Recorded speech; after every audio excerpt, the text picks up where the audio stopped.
Hi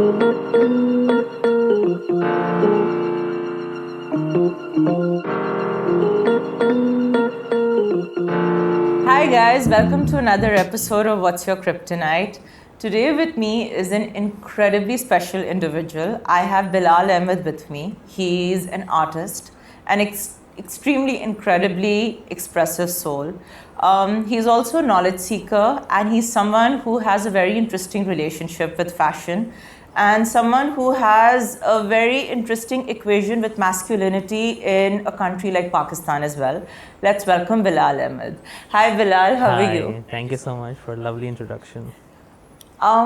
There's a lot that I want to talk to you about, to be Sure. very honest. I think let's start a little from the beginning. Sure. That how's your journey been as an Indus Valley graduate and then coming into the real world? How's that been? It has been quite the ride, I would say, because when you enter into Indus Valley, you have these hopes, these dreams, and then bam, Right. you're thrown into the foundation program, right? And then that shows you the reality in a week, within a week only. How it's like very, very cutthroat. It's very like, it's almost like in a boot camp. Our teachers used to say the same. And through the rigorous, not gruesome, I mean like grilling process, you are obviously being formed and there's a certain kind of development that's happening in you. But obviously at that moment, you're not able to completely isolate yourself and understand that. But once you graduate and you enter the real world and the professional world, so slowly through the process of being a professional and being in different places, you understand and realize, okay, that is the knowledge I garnered from there, or that tangent is, making full sense now, or making a full circle over here. So I think those keep coming to you as cues. I'm very early on, like it's been 2 years since I graduated, or almost nearing 3. So it's still very early, but I see those moments and I see those euphoric moments like, oh, this is where I was taught that, so it's making sense now. So I think it also develops you in a certain way as a professional, as an individual, of how to seek knowledge, how to seek ways through which you can make your own art, make your practice work and things like that. So yeah. There's also a condition that you developed over a decade ago. Yeah. If you're honestly speaking, comfortable speaking about it, Sure. How's that journey been? Quite tough, I would say, and difficult, and also very, very a beautiful experience, I would say, because it was a very beautiful learning curve for me. That's a very beautiful, honestly way of putting it, because I don't know how many would say that. No, because obviously there was a lot of like angst, and there was a lot of like, why me? Yeah. In initially, right? And then you're also battling and trying to understand it, trying to find out like, what do you do with this? Like, what is this Exactly. information going to give you, or what is happening? And then you're also struggling with the body, because the mind is a very, very difficult position to be in. Yeah. And along with that, so is the body. So these two, when they interact and counteract with each other, you're just like thrown off the edge. And then slowly, as you start formulating comfort around it and you start understanding yourself and start thinking, okay, maybe this is for the longer run, or there's a certain level of permanence in it, and then you start accepting it. And with acceptance comes the calm, and then the rejoice of accepting yourself, and then another struggle begins, because then you have to struggle to live and exist and then perform tasks which maybe are very difficult, or maybe are very challenging in different ways that you had never imagined. Because you were living in this cocoon of a world, trying to understand yourself and trying to understand your body, of what is happening to it. And then when it happens and then you settle, then you understand or try to find out ways how to cope with it and be around the normalcy of the society. So it's still an ongoing process, and I think that it never ends. And knowing so many people and so many experiences, I feel that the same follows with everybody. Everyone, like this is also a part of my practice today, that everyone struggles, or everyone is almost differently able in a different way, Yes. in one way or the other. So maybe yours is not as hyphenated as mine, because you are maybe normally walking or You're normally actually sitting. spot on. You're very right. Yeah. Yes. So I mean, like, so if I feel that my struggle is so gargantuan or so difficult and everything, I would be wrong, and I would be just assuming myself to be like putting myself on a pedestal. Well, that's wrong, because everyone struggles in a different way. For someone maybe, and I have had this conversation and research around this a lot, where I opened up my social media for people to come into my DM and talk about some, maybe just a part of their body that they feel very uncomfortable about, or have been uncomfortable about, or have been like really, it has troubled them all their life and still does. And I was like, okay, maybe 1 or 2% might walk into it. And you won't believe, I was just like overwhelmed by the responses. People of 40s and 50s and 30s and 35s carrying the grief of that trauma still, and how it accelerated in them through the process, and how it has developed into something which is now a permanent feature, almost, pardon anyone who's suffering from it, but almost like a tumor, you know, that keeps growing and keeps injuring you and almost eating you alive from inside. So it's like, I always used to wonder, like, this person in front of me, I'm so sorry, I'm just going so deep and dark. No, that's perfectly fine. So like, I always used to wonder, like, okay, this person is so beautiful looking, he's so or she's so gorgeous. They might never have any trouble or any problem any day when they feel so insecure about themselves. And I was so wrong. Because in that totality of perfection that we see, there might be just a mole here or just a little scratch here or there on their body that really keeps scratching onto their surface of their heart or their body or their soul. And it never lets it go. And their whole day revolves around that. And it keeps, you know, infiltrating into the real life and keeps traumatizing them at any instance. And that shows how vulnerable and how weak we are as individuals, but also very strong, because we survive through that, right? Yeah. So I feel that I can be very, very like cribbing in myself or being very negative or bristling with myself, but there's no point in that. And it's not like, oh, I'm so amazing that I'm putting up such a strong front, because I'm not. There's a battle that goes on you every day, every now and then. When I travel from home to work or to this place also, it's a huge battle, and you go through so many layers of trauma even when you're traveling, because of the way that the vehicle treats you, the way the road treats you, the way the people treat you, the way the glares treat you. Everything is a struggle, right? And then you're bristling with yourself and your anxieties, but you have to come through that to reach somewhere and to find some kind of an experience. So yeah, it's like a journey to do that. But in all of this, I think there were quite a few aspects, because we connected prior to this conversation. Yes. Having, like, literally sitting right now in front of each other.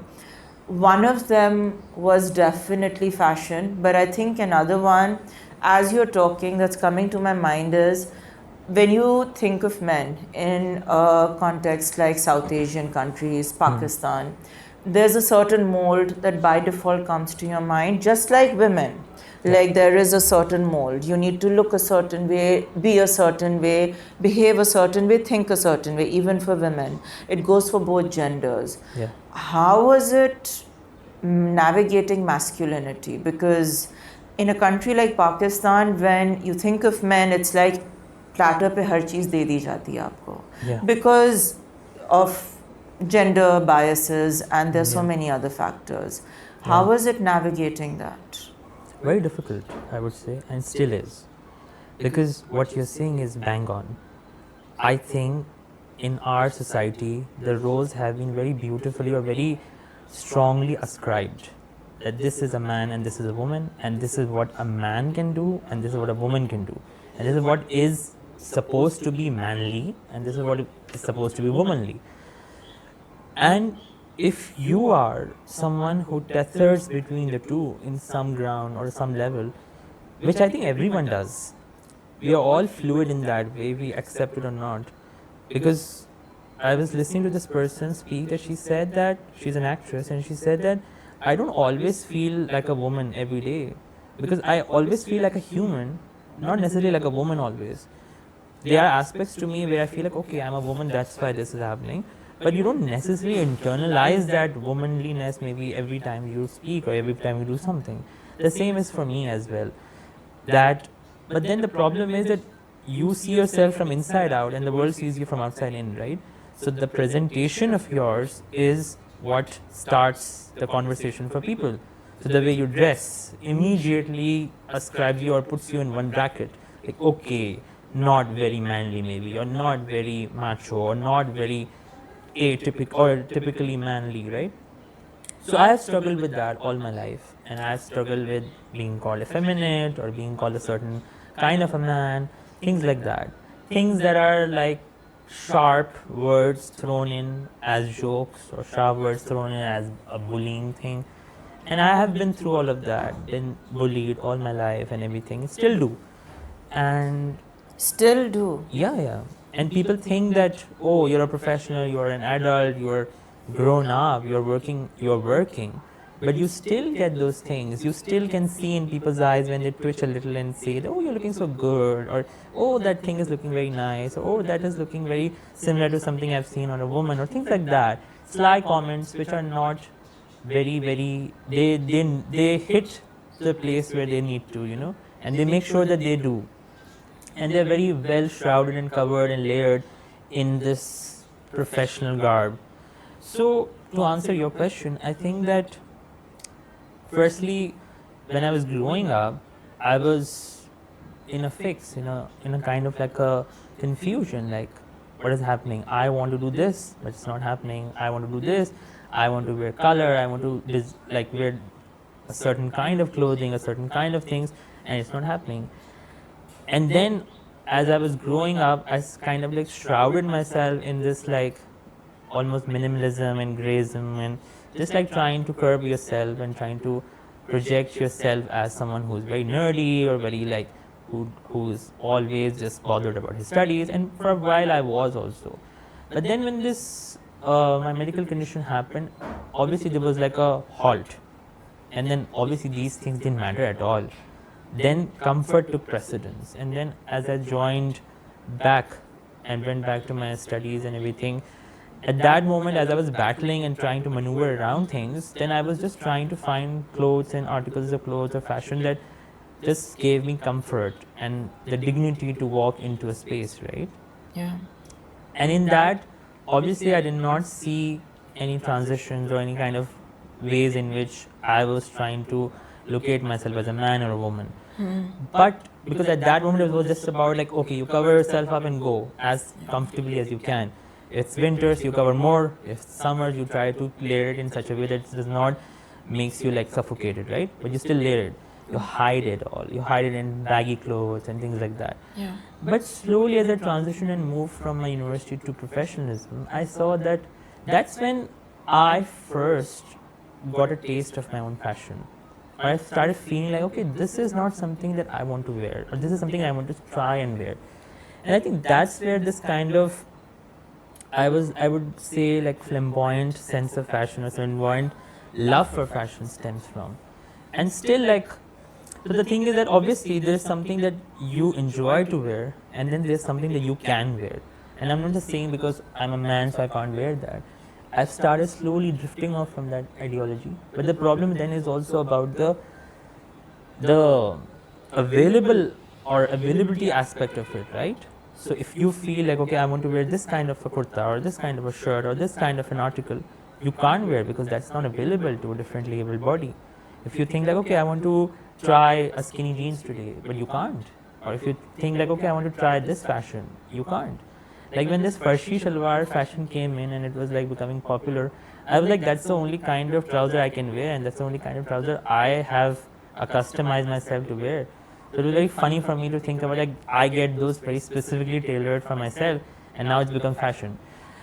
But I feel that a lot of people still think that the eccentric sense of fashion comes from a cry for attention.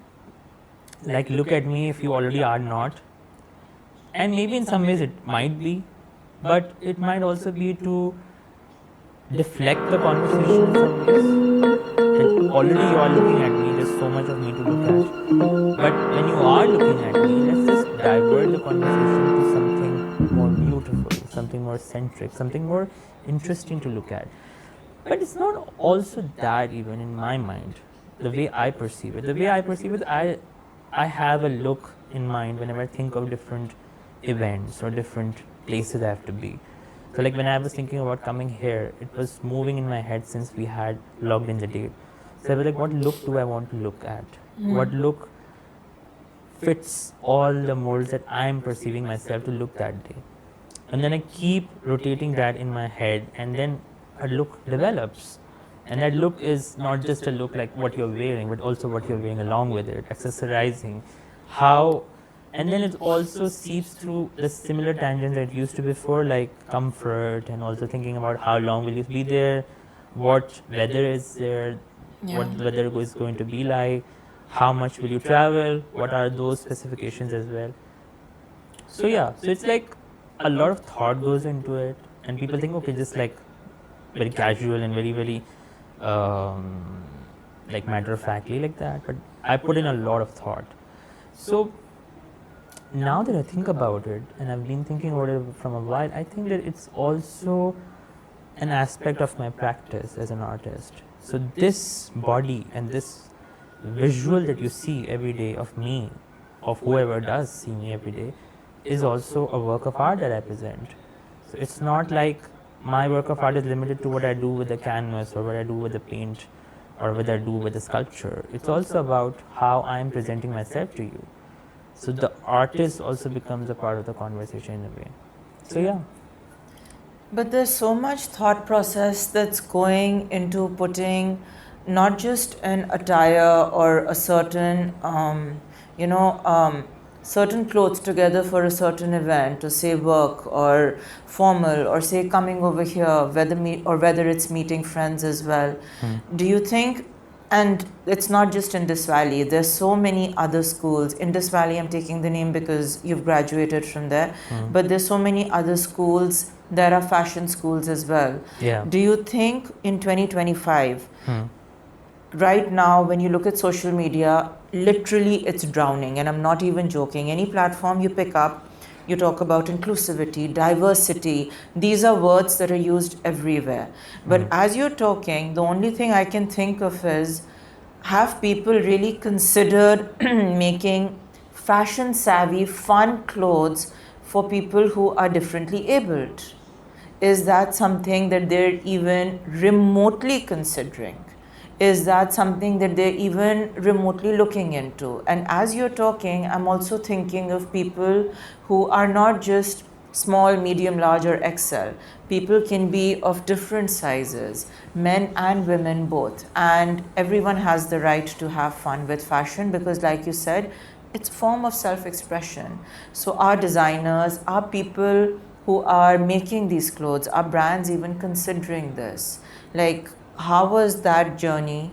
I know you've spoken briefly about it, where you found your space, or is it just that you pick up cloth from certain markets and tailor के पास लेके जाओ and you see certain designs और फिर उनको जाकर बनवाओ क्योंकि market में available नहीं है, right? And that are brands catering to differently able people?